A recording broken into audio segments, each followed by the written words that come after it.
High, আমি সাইফুল, বরিশাল থেকে। আসসালামু আলাইকুম।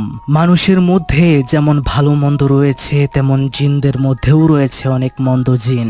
আর শয়তানের শয়তানি কত খারাপ হতে পারে তা তো সকলেরই জানা। আপনি যদি ভেবে থাকেন আপনি তাদের কোনো ক্ষতি করেননি, তাই আপনারও কোনো ক্ষতি করবে না তারা, তাহলে এটা হবে আপনার জীবনের শ্রেষ্ঠতম ভুল।